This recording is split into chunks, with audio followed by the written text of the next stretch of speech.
Vous pouvez y aller. Merci.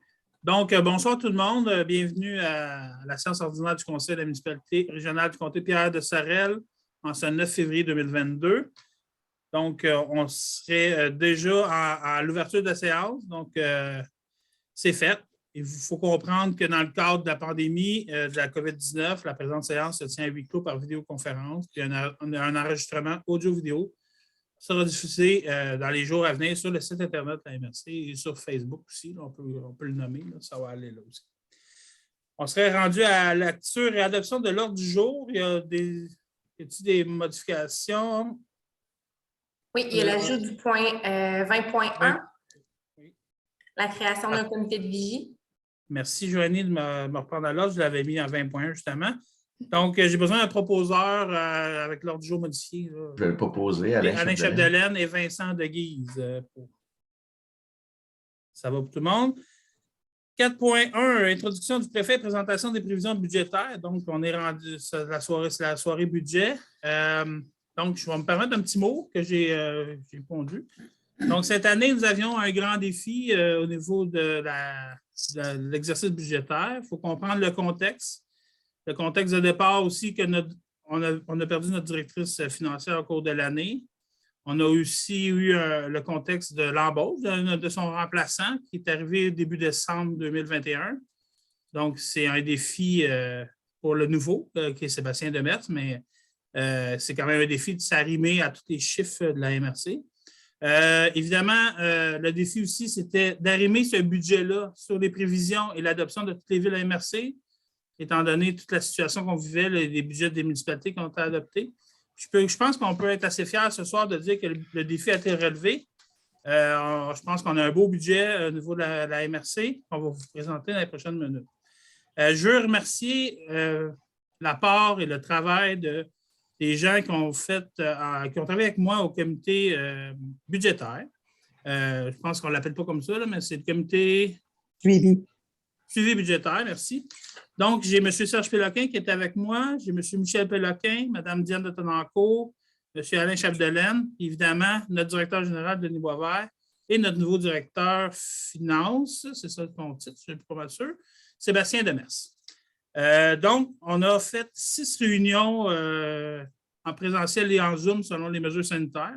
Ça a fini en Zoom, mais ce n'est pas grave. L'objectif, c'est qu'on l'a relevé.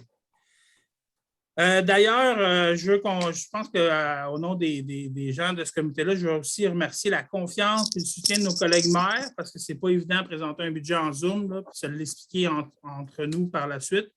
Donc, la confiance était là. Et bien, évidemment, dans sa présentation tantôt, on va voir qu'on a fait un bon travail. Ce que je pourrais dire pour résumer un peu, s'il y avait une chose à résumer pour le budget qu'on présente, c'est un budget raisonnable, responsable qui reflète le plein contrôle des finances et assure une stabilité financière pour la MRC, mais qui reflète aussi la volonté des conseillers régionaux d'assurer un avenir prometteur par la mise en place de projets. Il va y avoir des projets cette année. Et innovant quant à la façon de les mettre en branle. Donc, on a vraiment utilisé tous les moyens qu'on pouvait prendre pour adapter notre budget.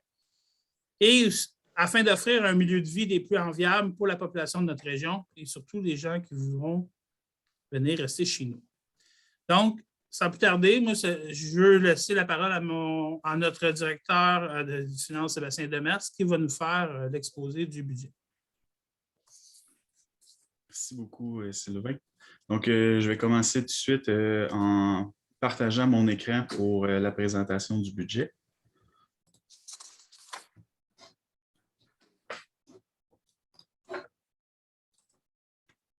Est-ce que tout le monde va bien le partager? Parfait.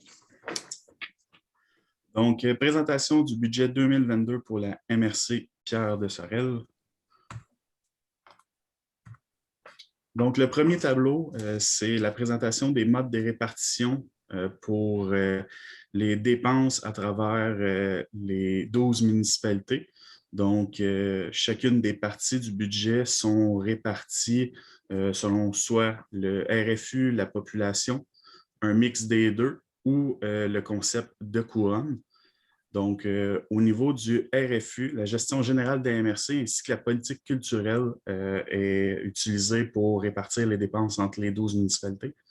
Ensuite, au niveau de la population, le transport adapté et le transport collectif rural utilisent cette méthode. Il y a 50 RFU, 50 de la population est utilisée pour le développement économique et touristique et le concept des couronnes pour le supralocal, la Société historique Pierre de Sorel, ainsi que le transport interrégional. Les unités d'occupation, eux, sont utilisées pour la répartition des coûts au niveau de gestion des matières résiduelles. Et puis, le coût réel est utilisé pour ce qui est de l'évaluation foncière, puis les taxibus. Donc, sans plus tarder, voici les statistiques de référence là, qui ont été utilisées pour réaliser le budget 2022, toujours en comparant avec le budget 2021. Donc, niveau du RFU, qui est une abréviation en fait pour richesse foncière uniformisée, entre les 2 années, on a une augmentation de 563 628 536 $ de RFU pour la totalité des 12 municipalités. Les plus grosses augmentations vont à Saint-Robert, qui ont une augmentation de 40,32 %, Saint-Gérard-de-Magella avec une augmentation de 28,77 % et Saint-Ours avec une augmentation de 23 % de leur RFU. Au niveau de la population, les données qui sont utilisées, en fait, ce sont ceux du décret 1358-2020 pour établir le budget 2022 versus le décret 1214-2019 qui a été utilisé pour celui de 2021. Entre les deux décrets, on a une augmentation de population de 461 personnes.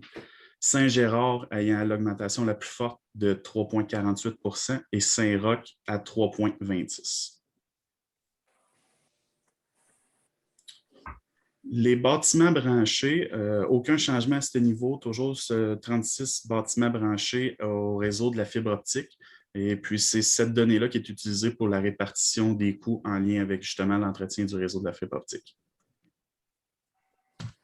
Et puis, le dernier, le nombre d'unités d'occupation. Donc, on parle d'une augmentation de 178,5 unités d'occupation. La principale hausse est à Saint-Roch avec 83.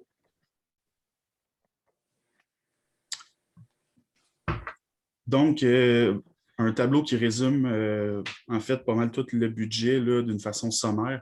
Donc, on parle d'un budget total pour 2022 de 20 680 354 $, soit une augmentation de 5 767 529 $ comparativement au budget de 2021. On parle d'une augmentation de 38,67 % entre les deux budgets. Pour équilibrer ce fameux budget, on a des sources de revenus différentes, 5. La première étant les subventions gouvernementales. Nous allons recevoir pour 5,8 millions de subventions gouvernementales. Des redevances de parcs éoliens de 996 000 $ qui servent à repayer le capital et les intérêts du prêt. On utilise 300 000 $ de surplus accumulés. Nous avons également 1,7 million de revenus divers qui nous viennent des différents organismes dans le périmètre comptable. Et puis, la balance, pour couvrir les dépenses, viennent des quotes-parts des municipalités, montant qui se totalise à 11 805 444 $, soit une augmentation de 2 915 419 $ versus le budget de 2021. On parle d'une augmentation de 32,79 % pour les quotes-parts entre 2022 et 2021. Quelques graphiques pour illustrer le budget là, au lieu de juste parler de chiffres. Donc, le premier, c'est pour en fait décomposer l'augmentation des dépenses de 38,67 %. Donc, avec le graphique, on voit clairement que les volets transport comptent pour 28 % de l'augmentation, puis que la partie des gestions des matières résiduelles compte pour un autre 8 %. Combiné, on parle d'une augmentation de 36 % qui explique l'augmentation de 38,67 %. Dans le fond, un petit rappel à ce niveau-ci, à ce stade-ci, c'est juste de vous dire que les dépenses des gestions des matières résiduelles, également du volet des transports, sont incompressibles puisqu'on est lié par des contrats pour les mettre en œuvre. Prochain graphique, c'est illustrer en fait la comparaison des sources de revenus entre les deux budgets. Ce qui nous saute un peu plus là, aux yeux, en fait, est que l'utilisation des surplus a été beaucoup diminuée d'un budget à l'autre. C'est voulu, c'est pour avoir de la précaution compte tenu du fait que, ben, pour le contexte que Sylvain a expliqué d'entrée de jeu, moi qui est nouveau, la directrice des finances qui a quitté, le temps qui était serré. Donc, nous avons voulu être conservateurs avec ce montant-là. Également, les revenus divers et de subventions qui augmentent principalement à cause de l'ajout du transport interrégional dans le budget, qui est le volet 1.3.1 qui n'existait pas là, dans le budget 2021.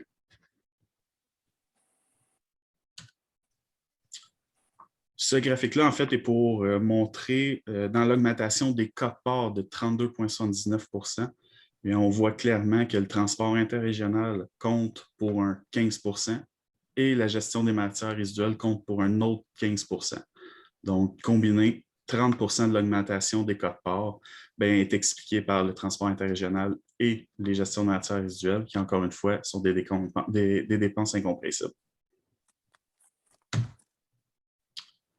Donc, le prochain tableau, ça va être plus pour montrer les dépenses globales par partie de budget. Donc, je ne veux pas les énumérer un à la suite de l'autre, mais peut-être les plus faits marquants. Donc, l'ajout du transport interrégional. Donc, on voit là, que le 3,3 millions au budget 2021, il n'était pas dans le budget. Donc, c'est un ajout net dans le nouveau budget 2022. L'augmentation également du transport adapté et collectif de 40 %. Développement économique et touristique de 28 %. Le contrat de gestion de matières résiduelles augmente de 21 % et également les dépenses de taxibus qui augmentent de 91 %.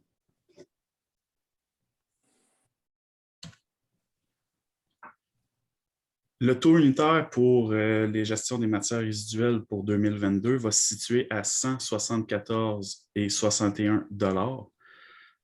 Aucun surplus accumulé n'a pu être affecté pour diminuer le taux de 2022. Donc, l'explication, en fait, un peu du tableau, là, si on regarde le 231,85 $ dans le haut du tableau, dans la colonne 2022, c'est le coût brut par unité d'occupation, donc le contrat divisé par le nombre d'unités d'occupation totale dans la MRC. On reçoit des revenus de compensation qui sont en lien avec le recyclage, le bac bleu. Donc, meilleur est le tri, meilleure est la compensation qu'on reçoit. On reçoit également des revenus de redevance qui sont liés à l'enfouissement. Donc, moins on enfouit, mieux est la redevance. Et puis, on a des revenus hauts, en fait, qui sont des revenus générés à l'écocentre. Donc, si on regarde 2022 versus 2021, la forte augmentation du taux là, entre les deux est principalement due à la hausse du coût du nouveau contrat avec EBI Environnement, qui est entré en vigueur en octobre 2021, et le fait qu'aucun surplus accumulé ne peut être affecté pour amortir la hausse.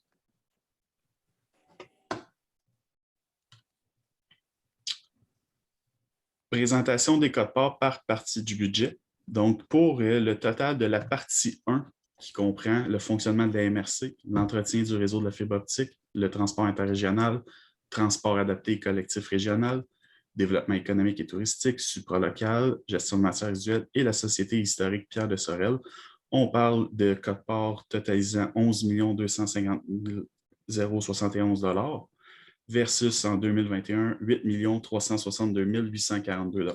Une augmentation de 2,8 millions entre les deux budgets. Pour la partie 3, qui est composée de l'évaluation foncière, donc on parle c'est régi par un contrat, donc ça va coûter 248 486 $. En fond, notez ici, il y a 3 municipalités qui ne sont pas dans cette entente, car par la loi, ils ont des statuts de ville et elles sont autonomes sur cette compétence, donc ils ne sont pas inclus dans la répartition des coûts pour l'évaluation municipale.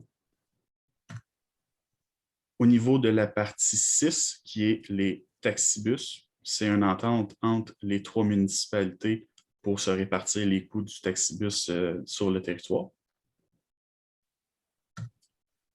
Pour la partie 7, on a un budget qui est établi à 52 572 versus 2021, 35 830, une augmentation de 16 742 et qui comprend 11 municipalités. Donc, ce tableau-là est très intéressant. En fait, c'est qu'on exclut du total le transport et la gestion des matières résiduelles, qui étaient les deux plus grosses dépenses incompressibles. Donc, on n'avait aucune emprise dessus. Le comité de suivi budgétaire, c'est principalement avec ce tableau-là qu'on a travaillé pour arriver à un résultat final. Donc, le travail qui a été fait et le consensus qui est arrivé, c'est d'arriver à une augmentation de 3 % à la fin pour ce qui était des dépenses sur lesquelles on avait une marge de manœuvre. Donc, on parle de quote-part de 4,9 millions versus l'année dernière 4,7 millions, une augmentation de 143 224 $. Et puis, la totalité du budget, donc les quote-parts globales pour le budget 2022 répartis entre les 12 municipalités représentent une augmentation de 2,9 millions, comme on a vu là, dans les précédents tableaux. Donc, merci pour votre attention. Merci Sébastien. Denis, tu l'as-tu ajouté quelque chose? Non, pas pour tout de suite, M. le Président. OK. Bon, merci Sébastien. Donc, en gros, là, on voit le travail qui a été fait pour. Il faut savoir aussi qu'il y a deux.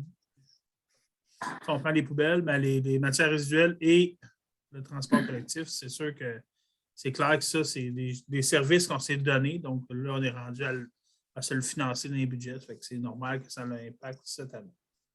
Monsieur le Préfet, si vous me permettez, Oui. je vous ai dit que je n'avais rien à rajouter, je m'en excuse, mais j'aimerais juste à mon tour, comme vous l'avez fait tantôt, féliciter Sébastien là, qui a su, comme vous le disiez si bien, s'adapter très rapidement à la situation et aussi au contexte municipal dans lequel il travaillait, parce que c'est toute une adaptation à faire. Fait que je le félicite à titre de directeur général à mon tour.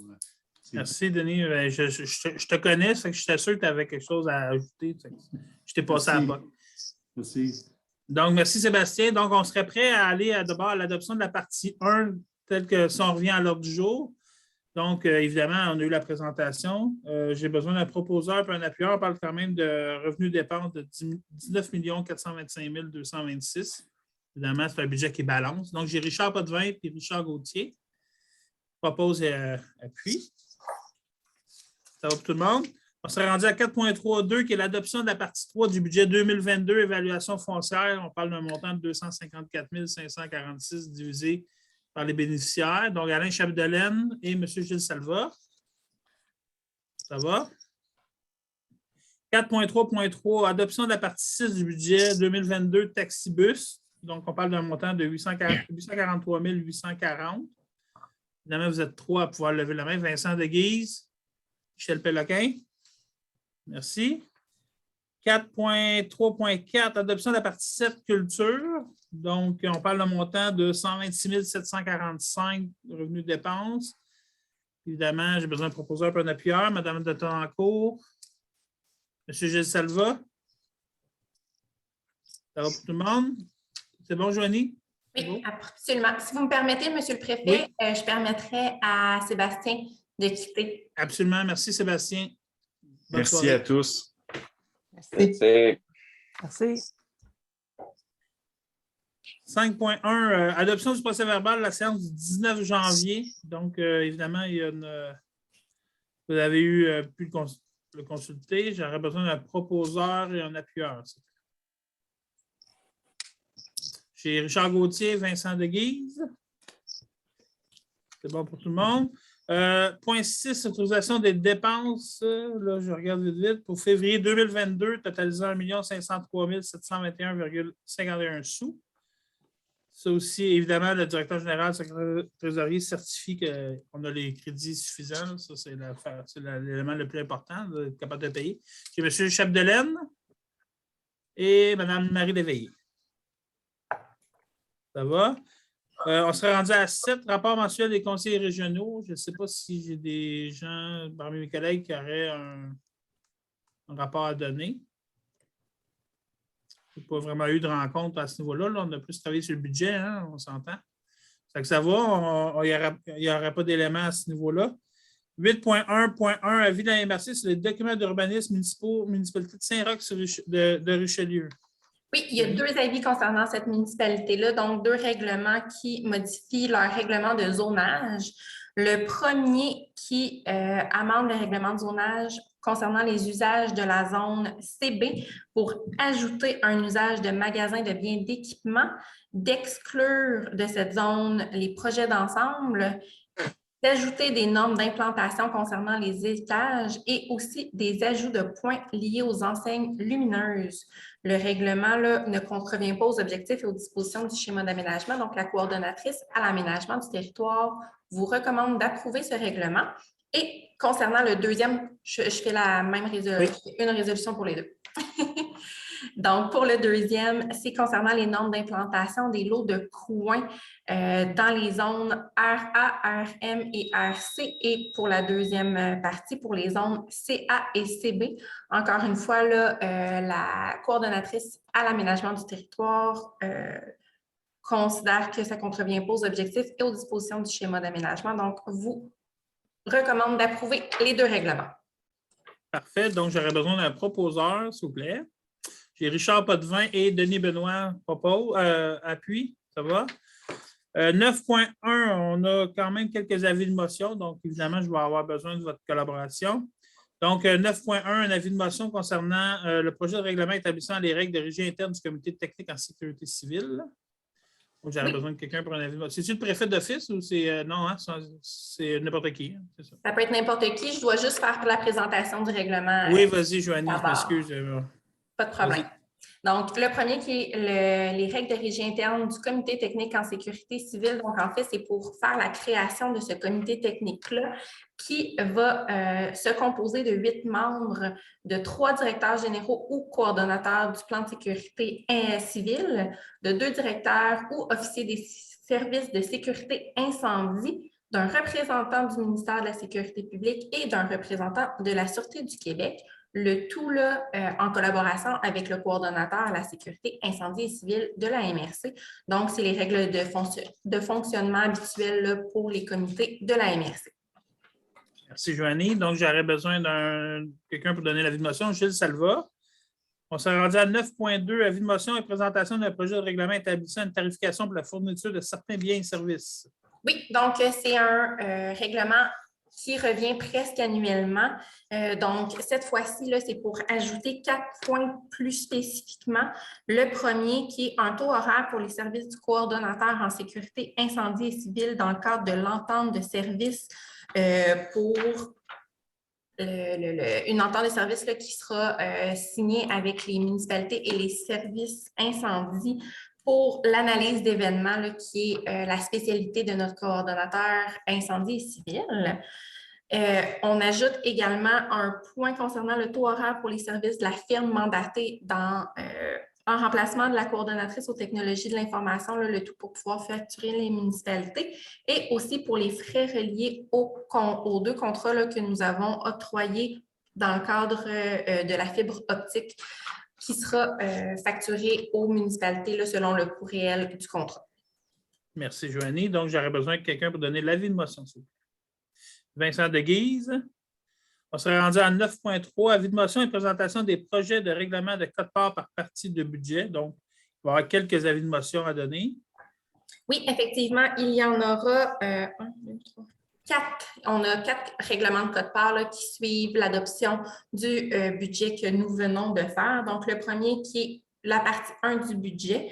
Je vais vous faire grâce des montants, étant donné que nous venons tout juste d'avoir la présentation du budget. Donc, merci, Joanie.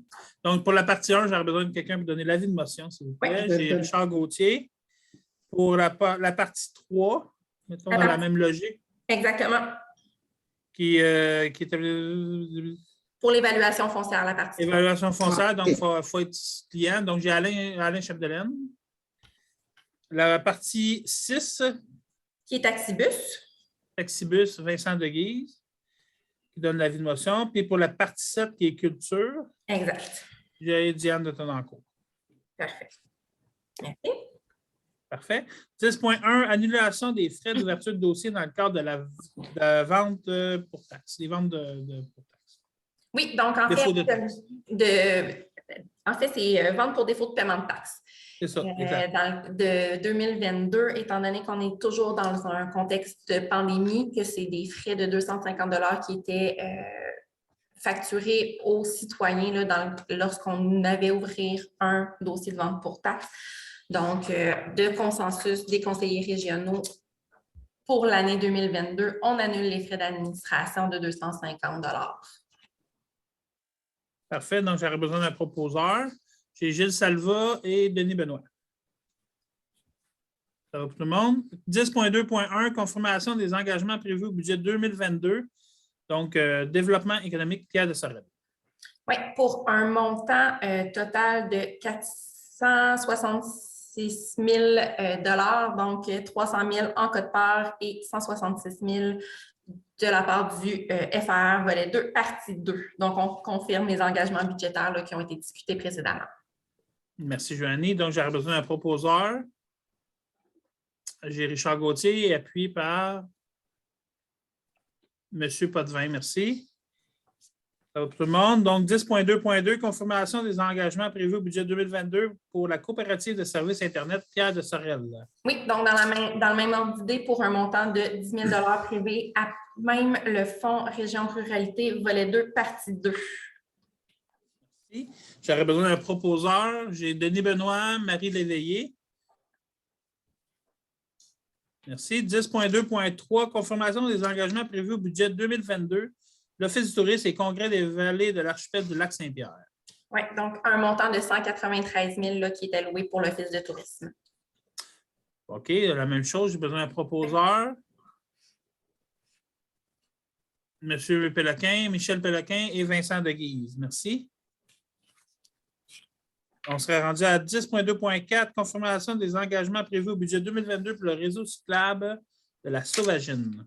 Oui, pour un montant de 89 965. Oui, merci. Donc, j'aurais besoin d'un proposeur, M. Serge Péloquin, appuyé par M. Potvin, merci. Donc, ça va. 10.2.5, confirmation des engagements prévus au budget 2022 pour la Société de transport collectif, la STC de Pierre de Sorel.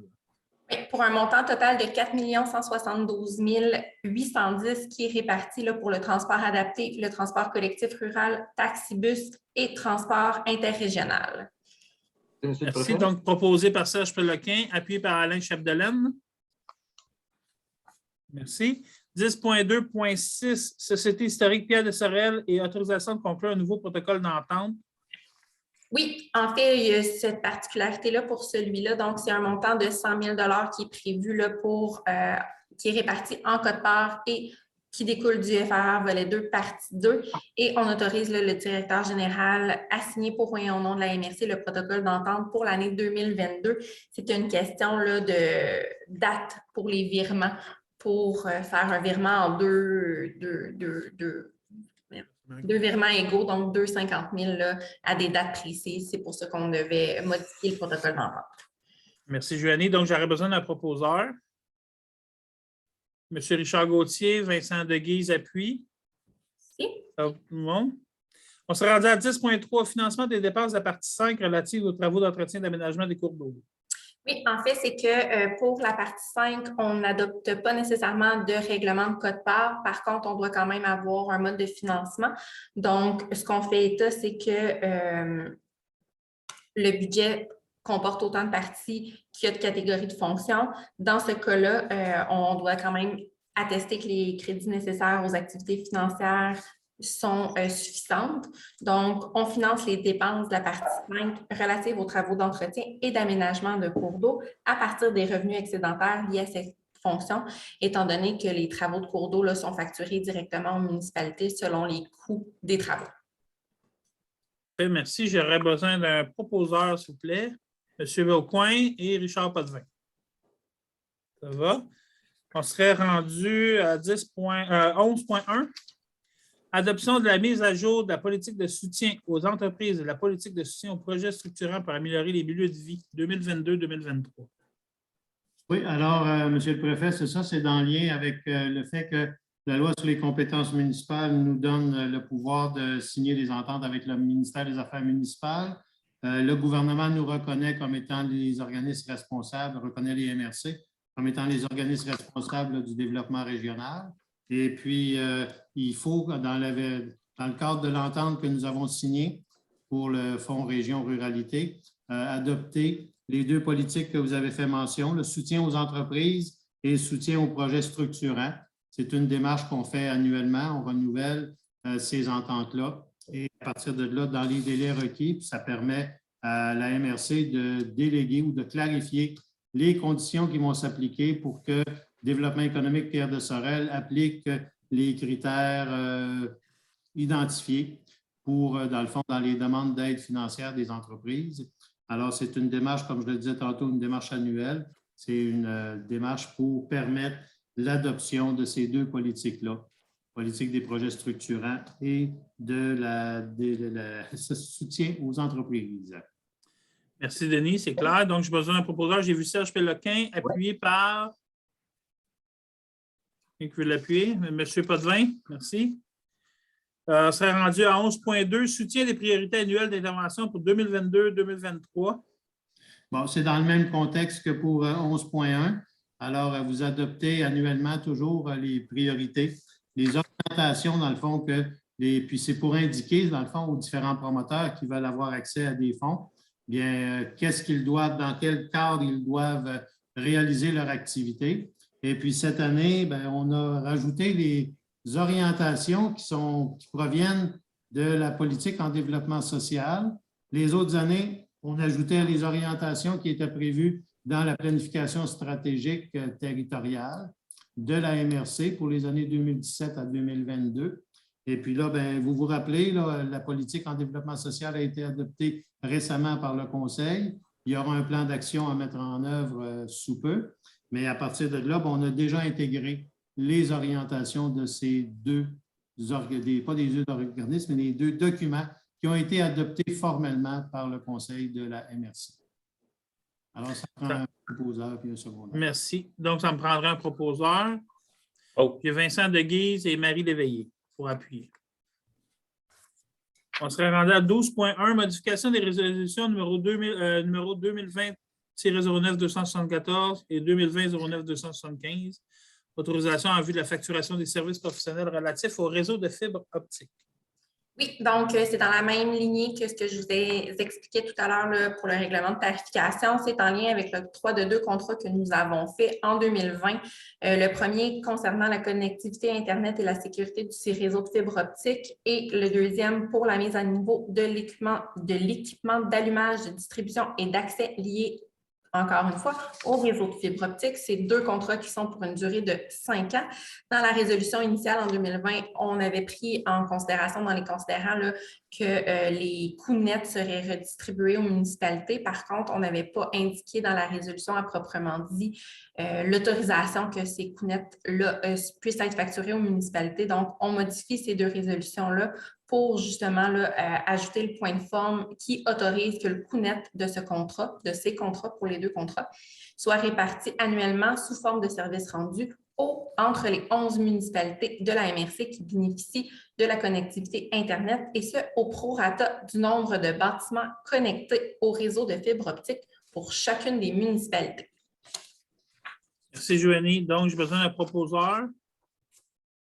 Richard Gauthier, Denis Benoît. Merci. 13.1, adoption du rapport établissant les dépenses effectuées l'année dernière au regard de l'entretien de la piste cyclable route verte numéro 3. Oui, en fait, là, c'est en lien avec le programme d'aide aux infrastructures de transport actif VELOS 3, volet 3. Donc, étant donné qu'on a un tronçon de 13,06 km de la piste cyclable qui est homologuée par la route verte par Vélo Québec, on doit soumettre ce rapport-là au ministère des Transports. Donc, on vous a soumis là, le rapport qui a été signé par le directeur du service de la gestion du territoire, qui fait état du coût net des dépenses qui a été engrangé par le réseau cyclable de la Sauvagine pour un montant total de 54 394,05 $. On va faire la proposition, s'il vous plaît. Et Mme de Tonnencourt propose. J'ai un appuyeur. M. Gilles Selva. Merci. 14.1, renouvellement du protocole d'entente relatif à l'octroi d'une contribution financière à l'Office du tourisme et congrès. Oui, donc c'est un protocole d'entente qui a été signé l'année dernière, le 1er avril 2021, pour une durée d'1 an. En fonction de ce protocole-là, on avait la possibilité de renouveler le dit protocole pour une année supplémentaire, donc par résolution. Donc, ce qu'on vous propose, c'est de renouveler pour l'année 2022 le protocole d'entente aux mêmes conditions que l'année dernière. Donc, j'aurais besoin d'un proposeur. J'ai Richard Gauthier. Depuis Michel peut pas appuyer. Michel, tu appuies, c'est bon? Oui. Ça va. Donc, on serait rendu déjà à 15.1, autorisation d'embauche d'un coordonnateur ou d'une coordonnatrice aux technologies de l'information.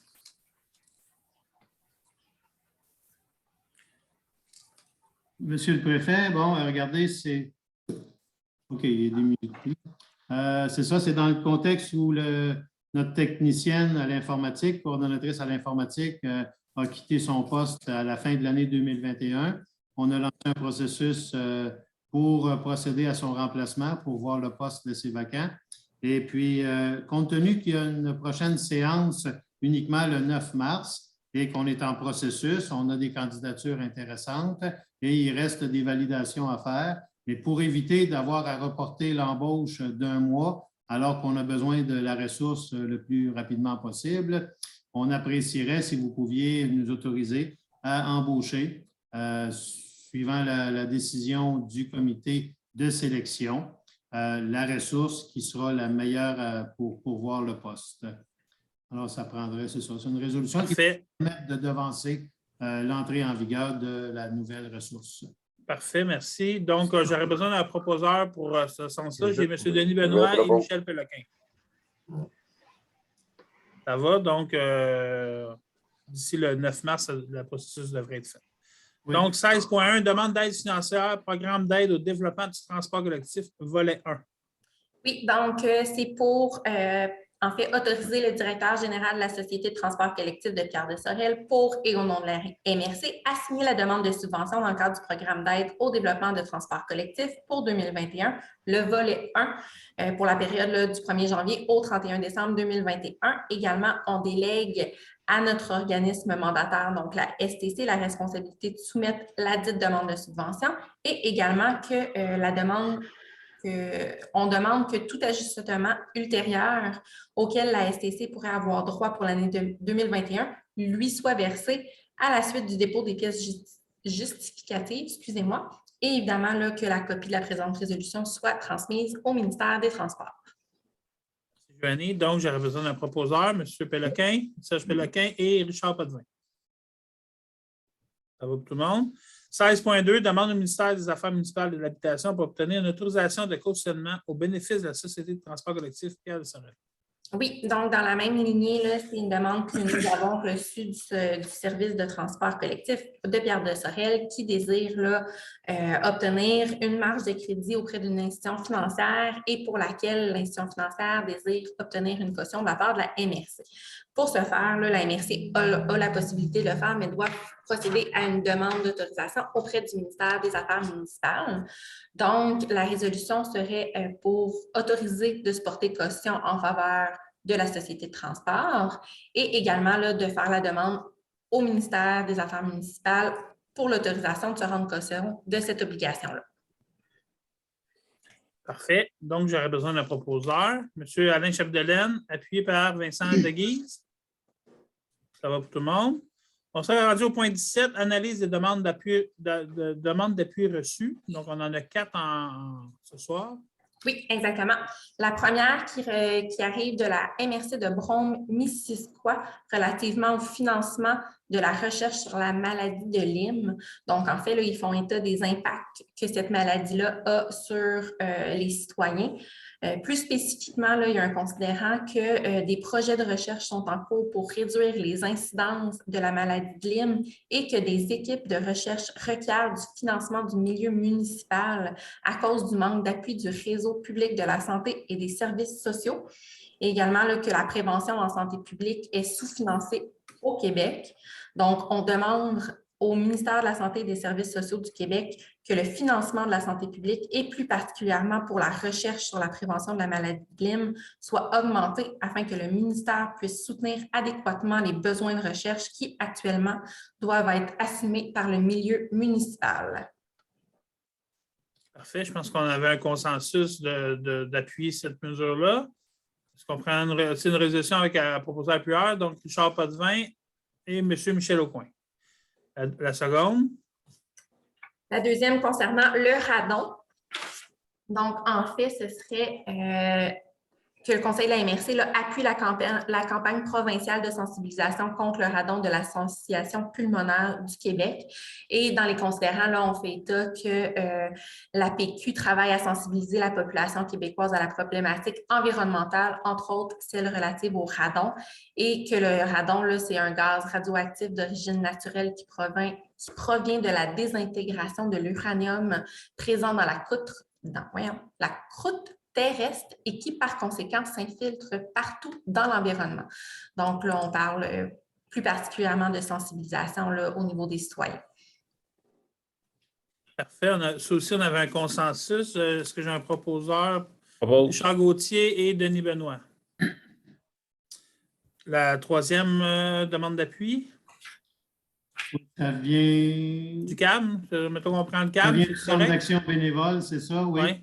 Et puis, le Centre d'action bénévole a déposé une demande au ministère des Affaires municipales pour obtenir une subvention dans le cadre du volet 4 du Fonds ruralité sur la vitalisation des milieux. Alors, à partir de là, ça serait intéressant que vous manifestiez votre appui à ce projet de rénovation et mise à niveau de leurs locaux qui sont situés à Sorel-Tracy. Alors, ça serait très bien d'appuyer ce projet. On va faire la proposition, M. le Préfet. Oui, donc Serge Péloquin, est-ce que je suis un appuyeur? J'ai Alain Chefdelaine, ça va, c'est un consensus, de toute façon, on est à l'aise.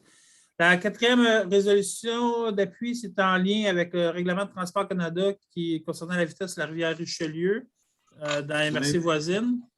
Exactement, c'est ça. Puis compte tenu qu'à ce jour, les quatre municipalités qui étaient impliquées là, dans une décision pour appuyer la modification du règlement projeté par Transport Canada, bien là, vous avez adopté les municipalités concernées qui longent la rivière Richelieu, dans la MRC de Pierre-de-Sorel aussi, des résolutions manifestant leur appui. Alors, ça serait bien que la MRC appuie aussi ce règlement-là. Et puis, dans le fond, je vais vous lire juste quelques éléments. Depuis plusieurs années, notamment au niveau de la cohabitation avec les embarcations non motorisées, l'érosion accélérée des rives et du littoral de la rivière, ainsi que la dégradation des habitats fauniques, particulièrement celui du chevalier cuivré, sont des constats qui ont été faits là, depuis plusieurs années. Il y a aussi eu Pêche et Océan Canada qui a diffusé qu'il y a dans le bassin versant de la rivière Richelieu 12 espèces aquatiques à ce jour à statut particulier, dont en plus du chevalier cuivré, le dard de sable et l'obovarie olivâtre. Et puis ensuite, il y a eu toujours des choses.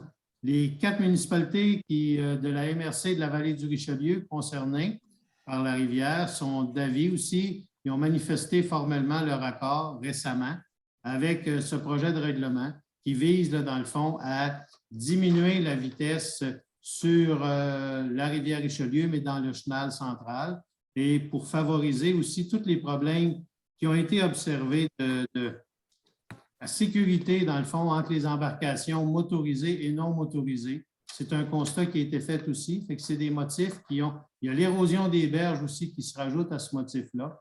Fait que c'est quand même des motifs très importants et il y a lieu d'appuyer, en tant que MRC de Pierre-de-Sorel, nous sommes situés en aval de la MRC de la vallée du Richelieu. Alors, vous pourriez, à votre tour, en termes d'organisme régional, appuyer la modification en précisant là, que la distance, il y a des distances à moins de 50 mètres des rives, il y aurait une limite de vitesse maximale de permise. Merci, Denis. Ça explique. Alain, j'aimerais ça quand même te laisser la place. Il y a quand même depuis 6 ans que ce projet-là travaille chez nos voisins. Puis nous, en étant les voisins vraiment limitrophes, on a été sensibilisés rapidement, mais je sais qu'entre nous deux, tu as pris un peu plus le leadership là-dessus. Là. Oui, bien, M. Boisvert a fait un bon résumé. Là. Dans le fond, je voudrais saluer la contribution de l'Association Riverains et Amis du Richelieu dans le dossier, qui ont travaillé en étroite collaboration au cours des dernières années avec le député Xavier Barsalou-Duval sur ce projet-là. Et puis, ils en sont venus à présenter le projet de réduction de vitesse là, aux 4 municipalités de la vallée du Richelieu, donc Saint-Antoine, Saint-Charles, Saint-Denis et Saint-Marc-sur-Richelieu. Et puis, c'est ça, c'est dans un but de conservation des espèces menacées, réduction de l'érosion des berges, comme on a aussi un règlement sur les zones de contrainte qui nous affectent. Donc, c'est important aussi de réduire l'érosion des berges. Naturellement, la sécurité des usagers de la rivière et la qualité de vie des riverains.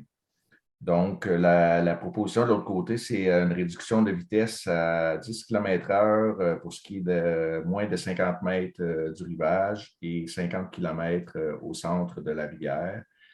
Donc, c'est sûr que c'est des années de travail qui ont été fait de l'autre côté. Je pense que si on veut appliquer de notre côté, ça va aussi prendre quelques années. Donc, je crois les 5 municipalités dans Pierre-de-Sorel qui sont riveraines du Richelieu. Donc, il y a bien sûr Saint-Ours, Saint-Roch, Sainte-Victoire, Sorel-Tracy et Saint-Joseph ont tous appuyé ce projet-là. Et maintenant, c'est au tour, je pense, de la MRC d'appuyer ce projet-là. Merci, Alain. Merci, Denis. Merci, Alain. Ça résume le projet. C'est sûr qu'on a... L'eau, c'est quand même quelque chose d'important chez nous. Là. Michel Péloquin est sur un comité au niveau de l'UMQ, d'ailleurs. Voulais-tu rajouter quelque chose? En fait, c'est un problème qu'on retrouve sur beaucoup de plans d'eau à la grandeur du Québec. Les municipalités du Québec, à travers l'UMQ, font des représentations auprès du gouvernement fédéral pour faciliter finalement l'adoption de règlements, donner plus de pouvoir aux municipalités. Je suis aussi membre du Conseil régional consultatif de la navigation de plaisance, c'est un organisme fédéral. Il y en a beaucoup questions et je pense que la pression est de plus en plus forte par les citoyens pour qu'il y ait des amendements qui soient apportés aux lois et règlements là, pour que les municipalités puissent intervenir plus facilement. Merci. Donc, évidemment, c'est un appui au niveau de la MRC Pierre-de-Sorel, mais aussi, on salue le travail qui a été effectué parce que c'est un travail de longue haleine. C'est une porte qui s'ouvre, qu'elle va s'ouvrir pour d'autres. Si on parle de la Richelieu, elle va s'ouvrir pour d'autres villes après. Donc, c'est enfin une porte qui s'est ouverte au niveau de la législation. Donc, j'aurais besoin d'un proposeur pour faire ça en bonne et due forme. Je le proposerai. Michel Péloquin, Alain Chapdelaine, appuie, ça vous va? Là, on aurait fini l'analyse de demande d'appui, Joanie? Oui, okay. absolument. Elle serait rendue à 18, examen de la correspondance. Donc, évidemment, vous avez eu la chance de prendre en connaissance de la correspondance reçue. À moins que vous ayez des éléments que vous voulez faire ressortir, on pourrait juste le classer. Moi, je voudrais attirer votre attention sur la dernière correspondance, le point 24, là, sur les arts et la ville. La MRC travaille à présenter la candidature de la MRC pour le documentaire qu'on vous a présenté à la MRC, Quand l'air ouvre ta porte, dans la catégorie culture et développement. La date limite du concours est le 11 mars. Donc, je pense qu'on a des bonnes chances dans cette catégorie-là. Parfait, merci de le souligner. Est-ce qu'il y a d'autres éléments à faire ressortir ou ça va pour tout le monde? Ça va? Donc, on serait rendu au point 19, examen des invitations. Ça va pour tout le monde, ça aussi? Pas vraiment d'enjeu, là. Ça va? OK. On continue. On serait rendu à la période de questions. Joanie, à ma connaissance, on n'a pas reçu. Ah oui, excuse, 20.1, merci, comité de vigie. Merci de me rappeler à l'ordre. Oui. Donc, 20.1, on serait rendu au comité de vigie. Serge, est-ce que tu veux expliquer un peu Oui, je peux donner le concept, mettons le concept qu'on veut mettre en place au niveau de la MRC? Oui, mon micro est allumé. Bon, parfait, excusez-moi. Donc, comme vous le savez, la centralisation là, du système de la santé a entraîné là, des déplacements du centre de décision stratégique concernant l'Hôtel-Dieu de Sorel. Alors, les services sociaux aussi. Donc, déplacement des pouvoirs décisionnels vers Saint-Hyacinthe et Longueuil. Et pour contrer les effets néfastes, devrais-je dire, et l'absence de direction locale, bien, nous, on propose ce soir là, la formation d'un comité de vigie en santé et services sociaux. Le premier objectif, c'est d'identifier et de réunir là, les personnes et les groupes préoccupés là, par le fonctionnement du système hospitalier et des services sociaux locaux, bien entendu. Il s'agit de l'objectif premier, de mettre en commun là, les informations concernant l'état de la situation, comparativement à la situation qui prévalait avant l'adoption de la réforme, rappelez-vous, là, du système de la santé en 2015, là, du ministre Barrette, quand ils ont créé les CITOS. Alors, le comité, une fois constitué, bien, on va y élaborer sa mission précise, puis elle sera axée sur la qualité et la quantité des services, et surtout par les établissements de la région, puis surtout les effets de la centralisation de 2015, puis l'importance d'une gouvernance locale et naturellement la mobilisation de la population. Donc, ce comité fonctionnera sur une base bénévole. Puis, dans le noyau de base de ce comité, bien, noyau de mobilisation, tu voulais dire, c'est ça? Oui, noyau de mobilisation. Bon, alors c'est bien dit. Alors, ce comité-là doit être représentatif, oui, de tous les milieux concernés. Je donne quelques exemples. Là. Il y aura le préfet qui va y assister, qui va siéger, le maire de la Ville-Centre, ainsi que 2 autres maires là, élus de la MRC Pierre-Sorel, 2 intervenants du milieu communautaire, 2 intervenants des services sociaux, 2 intervenants du milieu de la santé, 2 venant des RPA, les résidences de personnes âgées, puis 2 du milieu du civil, puis un spécialiste en communication là, qui peut être soit venant de la Ville-Centre, des agents d'information, ou bien non de la MRC. Donc, en plus, bien, l'objectif, c'est d'entreprendre des démarches de dialogue, je veux dire, avec la haute direction du CITOS et même assister, dans certains cas, dans la salle, aux réunions du conseil d'administration. Donc, bref, ça résume bien là, cet objectif. Puis ce soir, bien, j'en ferai la proposition, Monsieur le Préfet. Tu me permets, Serge, juste aussi que le comité se donne le droit d'ajouter des personnes ressources là, selon les sujets. Les complémentaires. Donc, on crée un noyau de base. Comment on l'a nommé tantôt? Un noyau de mobilisation. Mobilisation. Alors, c'est bien. Alors, Denis, est-ce que tu avais quelque chose à ajouter? Je pense que ça précisait pas mal la patente. Là. Oui, ça précise bien. Ça précise bien. Donc, Serge, j'imagine que tu es heureux d'en faire la proposition. Oui. Donc, l'objectif premier aussi, ce soir, la MRC, par son geste, alors l'ensemble des maires de la MRC bien, reconnaît ce groupe qui sera formé dans sa mission. Alors, c'est bien ça, dans l'objectif général. Évidemment, on en fera des rapports à nos collègues, là, mais évidemment, l'objectif, c'est d'intervenir et de protéger nos droits, bien, pas nos droits, mais protéger nos pouvoirs. Hein, c'est souvent ça, puis nos services.